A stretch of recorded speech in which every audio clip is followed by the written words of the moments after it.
How does one become a great leader? It's a great question. And we're going to talk about that today on the Productive Not Busy podcast. So, what does it mean to be a great leader? Not everyone agrees on the same leadership strategy, but most people can recognize a good leader when they see one. I was reading the book on John Quincy Adams. It said, if your actions inspire others to dream more, learn more, do more, and become more, then you are a leader.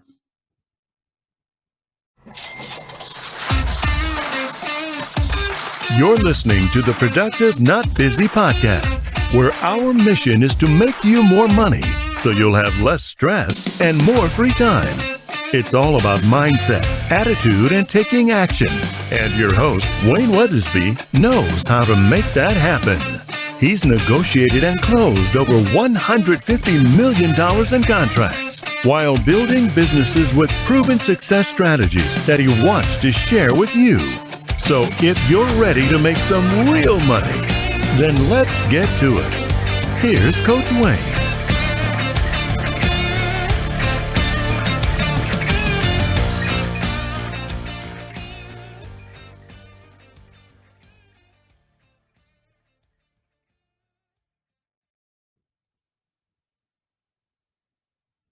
So, in essence, a leader is good at seeing the potential in people and pulling out the best in them.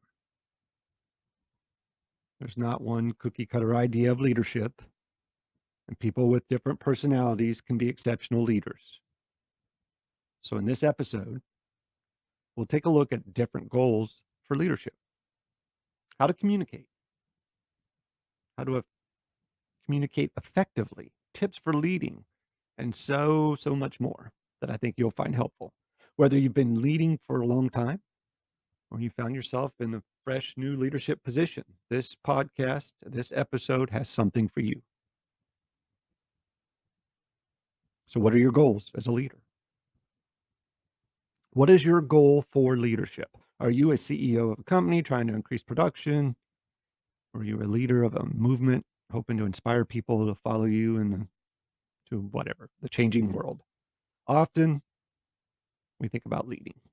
We think about managers or bosses at companies. And this is certainly a major leadership role for sure.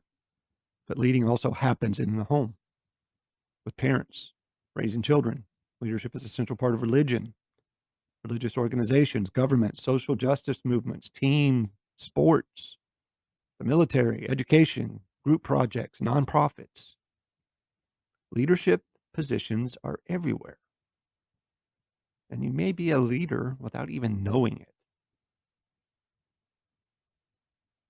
As you begin thinking to yourself maybe in a leadership position, ask yourself, what is my goal?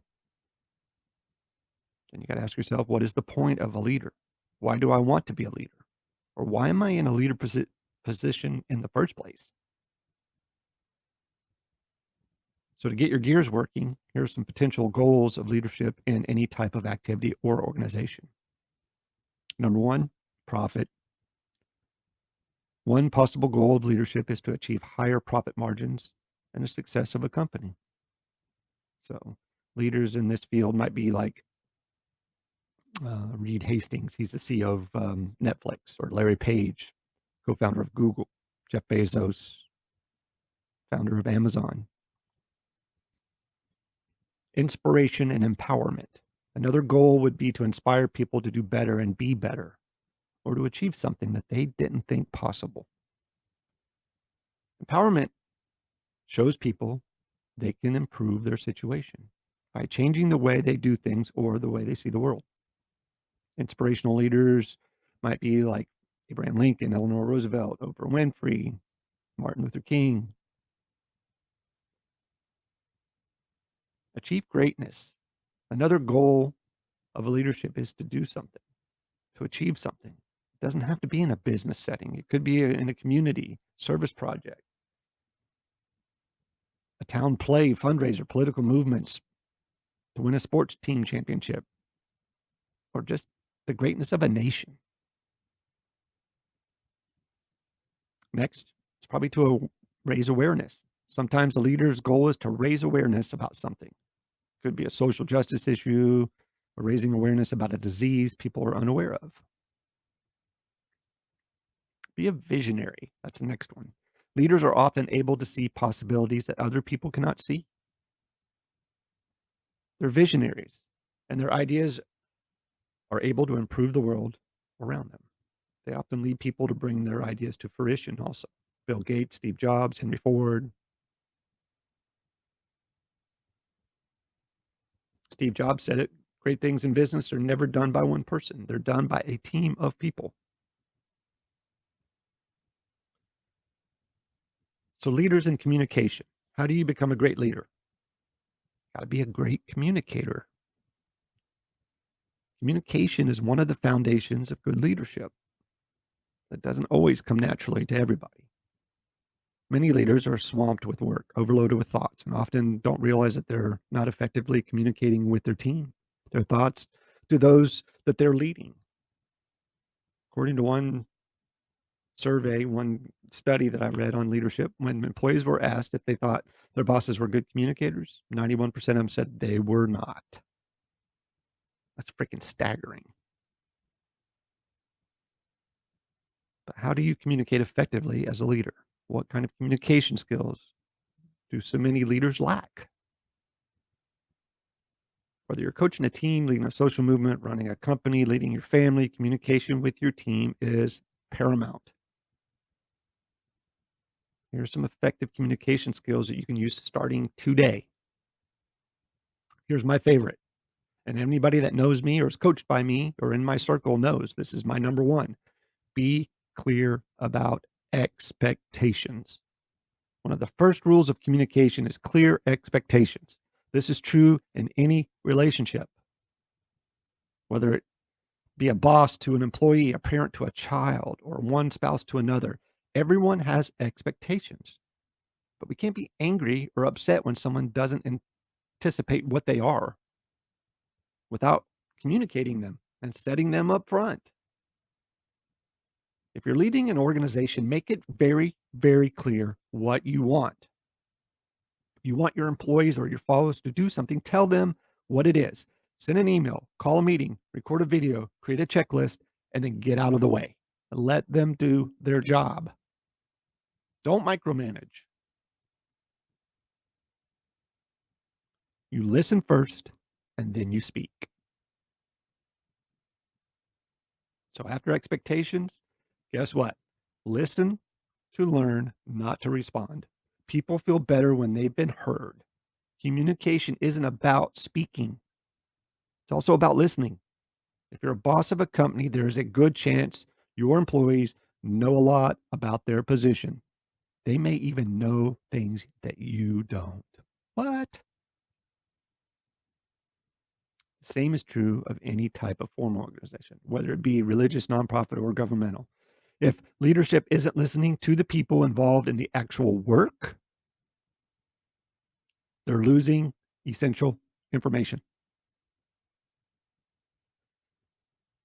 So as a leader, you can't always wait for someone to come talk to you. Not everyone is comfortable bringing up issues, especially when they're personal in nature. They may feel that it won't make a difference anyway. Or they might think that they will be chastised or made fun of or not listened to. So create a place where people can feel comfortable talking to you, whether they want to share concerns or excitement about a goal that they achieved, a win, a loss, something. Set aside any distractions. Part of listening is giving your full attention. As a leader, you're easily distracted by calls, notifications, text message, other thoughts in your mind. Most people can tell when someone isn't really listening to them. So do your best to give your followers your undivided attention. Ask follow-up questions when they're telling you something. Maybe set your phone and other devices aside and commit to listening for the duration of the conversation. You might be surprised at the positive effect you'll receive from truly putting off distractions and listening. Next, you got to be sincere. People are actually good at spotting insincerity. Out of politeness, most people won't say anything when they think that you're being disingenuous, but they can certainly feel it. Avoid trying to be someone you're not or casting an image that isn't you. That freaking kills me. Others respond much better to authenticity than they do to jargon or some bullshit facade that you're putting up. Be real and treat them like people. If you're not naturally an authoritative person, don't pretend to be one. It's a killer and you look stupid. Find a way to communicate what comes naturally to you. So find a way to communicate that comes natural, because when it's natural, it's genuine. You got to use different mediums. That's number 5. When you're conveying an idea, it's helpful to remember that other people respond to different things different ways. For example, some people can listen to an idea and act on it right then, bam, done. But others may need more visual cues to help them fully grasp something. That's why it's beneficial to use graphics, videos, and images to help describe ideas or expectations. It can also help to use stories to communicate. People can remember stories better than they can remember raw facts or details. It's a good way to personalize a message and make it kind of more impactful. Leaders are storytellers. All great organizations are born from a compelling story. The central organizing of thoughts can help people understand what they stand for and why.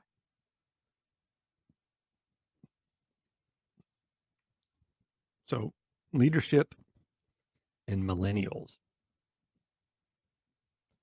Leadership today may not look the same as it did years ago, specifically when you're talking about the current workplace.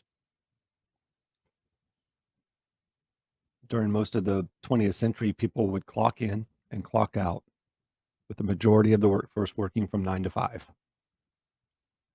The boss might spend most of their day trying to motivate a workforce in a factory or setting in a sales or training office,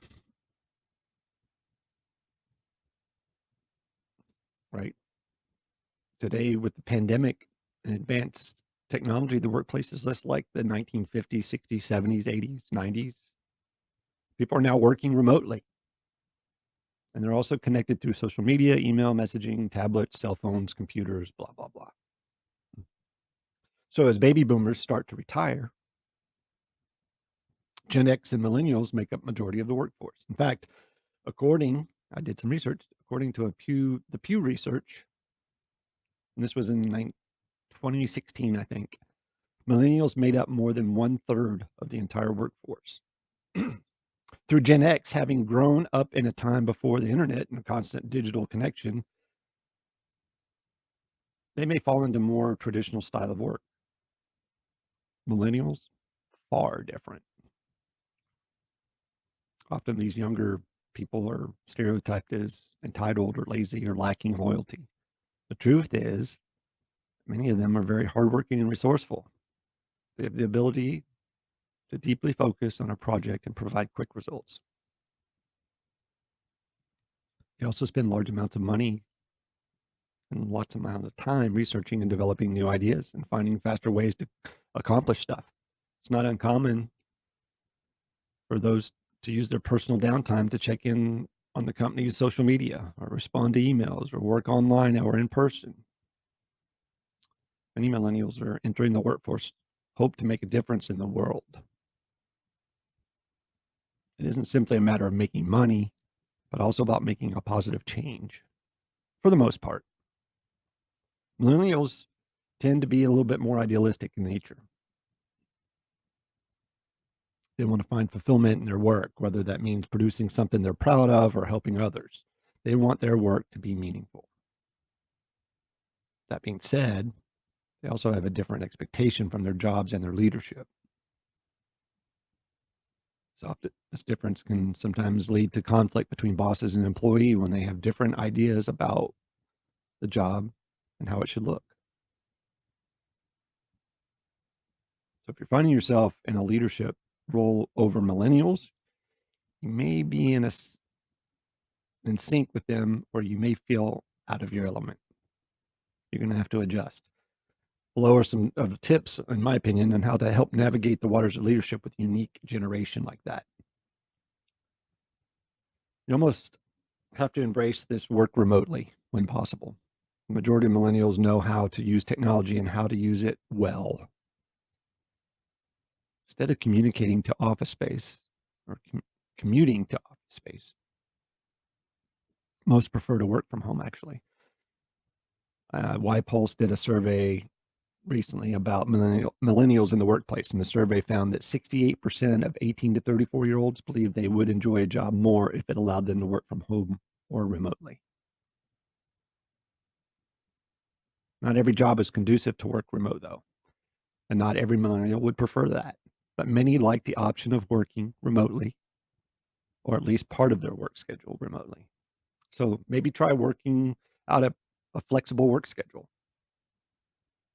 Although a traditional 9 to 5 schedule can be beneficial, in today's connected world, a flexible work schedule is feasible for sure.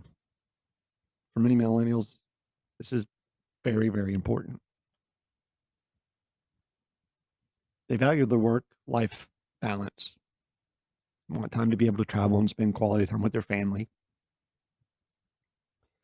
When they're able to flex their schedules, they can go running in the morning, visit their child's school, go to an event, or schedule a doctor's appointment or haircut without scheduling time off. Many of them are task-oriented also. The gig economy is huge, full of millennials. To millennials, the advantages are obvious. You can make your own schedule, work when you're able to, get paid when you produce. No one is forced to sit in a cubicle when there's no immediate work that needs to be done. And give each one a task that's given as much or as little time as needed to finish. Gig jobs have their disadvantages as well, since they don't provide the security or additional benefits like health insurance that you might find with a full-time position. Still, businesses can learn from this concept by understanding that many millennials are more focused on completing a task than clocking a specific number of hours. Lead, don't manage. There's a difference. Although one could argue it's just parallel, many millennials make a distinction between management and leadership. Actually, everybody does. It's not just the millennials. Do I have a leader or do I have a manager? It's different.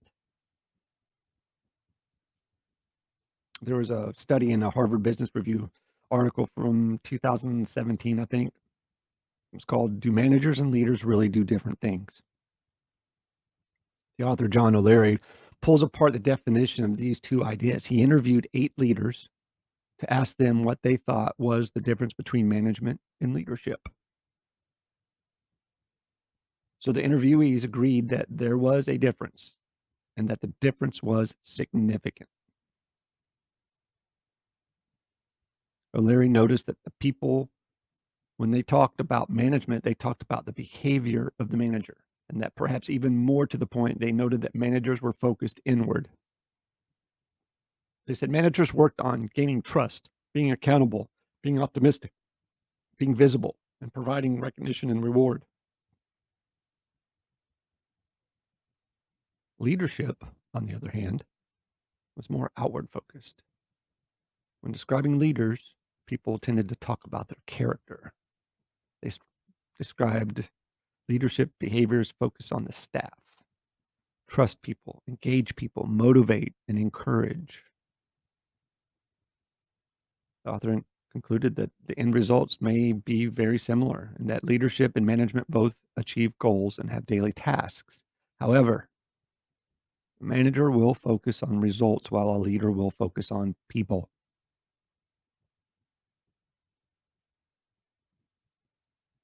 The argument is if people's needs and self-worth are being met, they will be more productive. People aren't just parts of a machine. They're living, breathing, they have feelings, values, personal lives. A leader will give a genuine interest in the well-being of their employees and be willing and ready to listen to their concerns and also their ideas. Give them a reason to care. In my opinion, the distinction of leadership for millennials is their core motivation. Majority of millennials want to feel like they're contributing to society in some positive way. They believe that social values are an important part of the workplace. They're not just going to work for a paycheck. They also want to make their environment better.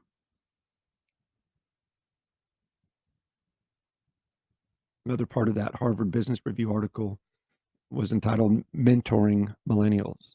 The author noted millennials view work as a key part of life, not a separate activity that needs to be balanced for, which I thought was interesting. For that reason, they place a strong emphasis on finding work that's personally fulfilling. He went on to say, they, the millennials, want work to afford them the opportunity to make new friends, learn new skills, connect with larger purpose. That sense of purpose is a key factor in their job satisfaction. According to my research, they're the most socially conscious generation since the 60s, really. This is why the distinction between leadership and management is so important. Many millennials find more value in being part of a team, helping others in the world and their communities, being fulfilled by their work than they do in making more money or meeting the bottom line. That's why many businesses start by millennials also have a social element to them, such as donating a certain amount of their profits. It's part of an important part of what they do. It's not to say that millennials don't care about money. They do want to be compensated fairly, of course, for their work and are more likely to become discouraged when they're not paid accordingly. However, they're often motivated more by a sense of purpose and personal fulfillment. Good leader will tap into the senses and of the purpose and not focus solely on the quotas. So I'm going to give you some general leadership tips. Been in management, leadership, entrepreneur, started multi-million dollar businesses over the last 30 years. I've seen it. So what have some of the most effective strategies been for leaders that I've seen? How can you get people to perform, stay committed, work hard, inspire them, and be greater? There's no one size fits all when it comes to leading others, but there are some things that can help you be a better leader. And I'm going to give you some of these tips right now. Make people feel appreciated. Often, entrepreneurs, business owners believe employees are motivated primarily by compensation. It's true that people are paid poorly or often dissatisfied at work, which leads to higher turnover rates, right? But an employee's morale does not rest solely in their pay scale. If the job situation is terrible, but the pay is good, there's a good chance they'll be looking for a new job.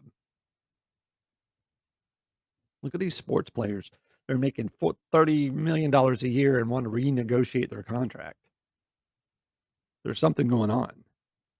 But then you have another player that's making $30 million that'll take a pay cut in order to bring on other parts that'll help them win.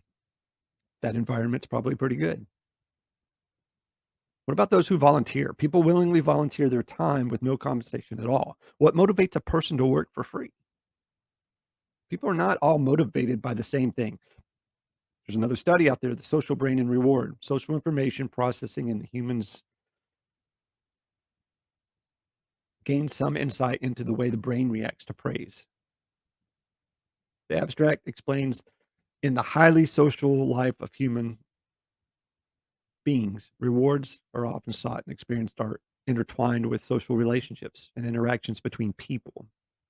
Just as we value non-social rewards such as food or money, we also value social outcomes, praise from a boss or superior. That study also concludes that people get a neural boost when they get a social reward, such as praise or recognition. People want to feel like their work is meaningful and that they're appreciated for doing it. Compensation can show this appreciation, especially when it's unexpected. But appreciation can also come through words and recognition by peers and supervisors, leaders, managers, owners. So think about these ideas for a way to recognize those that you're leading. Here's an old school one that nobody does anymore. Write a thank you note. It's old school, but still appreciated. It can also come in from a form of an email, simply thanking someone for something that they always do well or something they did above and beyond. Handwritten is pretty badass, though. Speak words of affirmation. This is another easy way to make people feel like they're getting noticed for their efforts. If you notice someone doing something well, tell them. People are often inundated with all these things that they're doing wrong. So make it a point to tell them when they're doing right. Give somebody a token of gratitude. Buying your workers or volunteers a lunch, or providing them a snack, or giving them a small gift card. It's a great way to show them appreciation. It goes a long way. And if you're going to have social media, people lives teeter on social media, likes and comments and all that nonsense. Praise them on social media. Write a post on social media telling the world how much you value that employee or that volunteer. It goes a long way. Host an event, celebrate at the end of the year for an award ceremony, something along that lines, and shows that the people that you lead, that you care about them and their well-being. It's also a time to get to know them better in a different social setting. People like to get recognized for their unique qualities as well. It's honestly a mistake to think that every employee, volunteer, or follower is motivated by the same thing. Mike Krzyzewski, the Duke basketball coach, in his book said each group and each youngster is different. As a leader or a coach, you get to know what they need. A good leader will get to know those they lead on an individual basis. They will take the time to know something about their personal lives and also to understand what makes them tick. You may have a worker or an employer or volunteer who doesn't like to be in the spotlight and would hate the public recognition. Another one would feel valued when they receive a public reward or an announcement. Some people need daily affirmations, so they know that they're performing well. That's okay too. Others would prefer only to hear from their superiors when there's a problem. So as a leader, it's your job to find out what will encourage or discourage someone. Something that's important to me and that I preach a lot is have good character. Be a good character.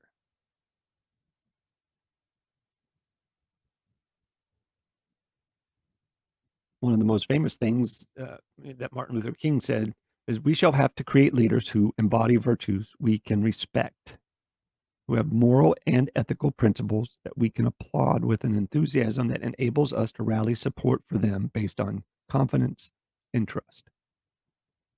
We'll have to demand high standards and give consistent, loyal support to those who merit it.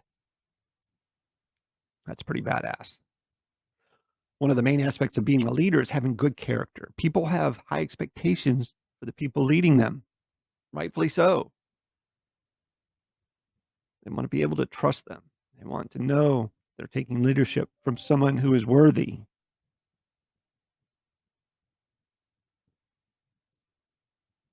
If an employee can't trust the character of their boss, or a player can't trust the integrity of their coach, the entire system falls apart. If you're aspiring to leadership, ensure that you're a good character person, that you're trustworthy, that you're ethical in your dealings with employees, volunteers, clients, vendors, and in your personal life. This is where humility comes in. Humility is an asset. Leaders have to be confident in their decisions, but this can also sometimes be confused with an arrogant or inflexible attitude. So a good leader is willing to listen to others. admit mistakes, and change course when it makes sense. There's a book by Dr. Robert Hogan. It's called Forget Charisma. Look for humility in a leader.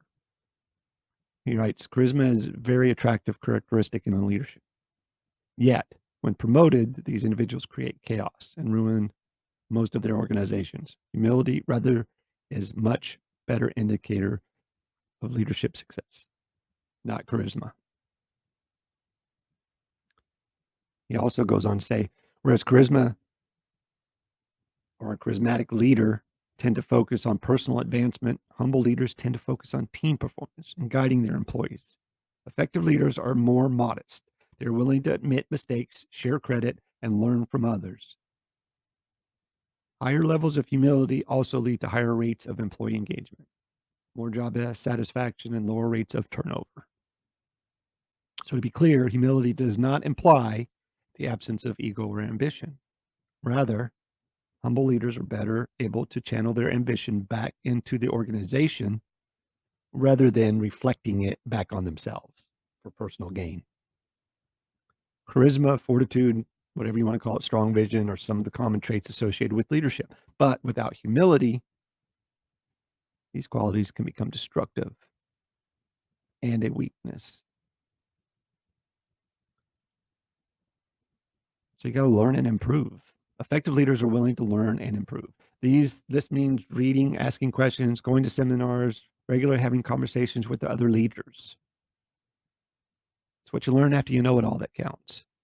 Everyone has weaknesses, but these areas can be strengthened by education and willingness to learn. Improvements can also be made by regular self-assessment, encouraging feedback from your employees, clients, friends, and family. Be willing to take it. If you can't dish, if you can't take it, don't dish it. Delegating. Delegate when you can. Delegating can be the hardest part of leading, but also one of the most necessary. Don't give somebody a job and then micromanage them. Delegate it. That's what they're there for. Leverage. Practically speaking, a leader can't handle all of the roles by themselves, right? You can't open a cafe, be the dishwasher, cashier, janitor, hostess, waiter. Can't do it all. If this were the case, they wouldn't have anybody to lead. They just run everything solo. For many leaders, personalities, it can be very hard to forfeit control over the individual job. That sucks. That's a killer every time. This tendency would be even more acute for a small business owner who started the business running everything by themselves before adding some new employees. They wait too long to leverage, or they try to micromanage. This tendency is like a ticking time bomb, I'm telling you. How can you organize, thrive when the one in charge is trying to do the job of 50 people? It's impossible. They're abandoning their true title in order to micromanage every detail. Not only that, they're not empowering the employees to show that they can be successful. So if you're reading this message, right, if you're reading into it, self-assess. So if you're listening to this and you're nodding your head, knowing this is you, there's some ideas to help you delegate so you can go back to doing your job, which was to lead. Number one, you've got to be willing to let go. As a leader, it's important to understand that others aren't going to do the same thing the same way at every turn. They're individuals with different personalities and talents. So they will make decisions and function in unique ways. You can have a standard way to do things, such as an assembly line, right? There has to be some room for individuality. Maybe surprised to find that in some cases, your employees or volunteers will come up with some new innovative ways to do something better than what you thought. How about that? Choose the right people. That's number two. One essential element of delegating is choosing the right people for the position. Having a good grasp of people's strengths and weaknesses and talents will help you place them in a position to make them prosper, because that's what we want. We want everybody to prosper. I've seen leaders that put people in positions so they fail. That sucks. When you have good people in place, you can relax and allow them to do their job. Number three, you got to have clear directions for the roles of each person in order to avoid chaos and confrontation. It's a great idea to delegate clearly. Each position should know what their job entails, as well as any time there would be a crossover with other positions. Set expectations. This will help keep things running smoothly and assure that each part of the work flow is covered. It also makes it easier to tell who isn't contributing when something isn't going well. How about that? A lot of leaders that don't put this into effect just beat everybody, right? That's the old saying. I used to work at a place way back in the day. And the saying was the beatings will continue until morale improves because they couldn't identify where the weak link was. So they were just going to punish everybody. Avoid the temptation to do it yourself and work on communicating your ideas to your staff. They can't perform when they don't know what they're expected to do. So, what's your leadership style? Not everybody leads in the same way. Your personality and experience are going to be a big influence on your leadership style. But not every style is as effective as the other. So, on this podcast, you'll learn about different leadership styles and which are the most successful. So, in 1939, psychologist, his name was Kurt Lewin, led a team of researchers that identified three leadership styles. In the study, they decided to divided a school, all the children, they divided into three groups for an art project. He gave each group a different kind of leader. The titles he gave for the different leaders were this: laissez-faire, democratic, and authoritarian. In laissez-faire leadership, the leader was very hands-off. They gave limited direction, didn't delegate, and offered very little feedback. Second group was led by the democratic leader. In this group, they helped guide things more and gave praise or criticism to aid progress. The authoritarian leader oversaw everything and managed every finite detail. In this group, they gave criticism but no praise, and they allowed zero input from the students. The results were quite interesting. They found that in the authoritarian leadership, they noted that the children tended to act more aggressively towards each other, but were very submissive to their leader. They also demanded more attention from the leader. Now, the Democratic group, 19 of the 20 participants said they liked the Democratic leader more. They noted that the leader worked alongside them and gave them plenty to do and wasn't too strict. The children were more productive under the authoritarian leadership, but the quality of the work was better under the Democratic leader.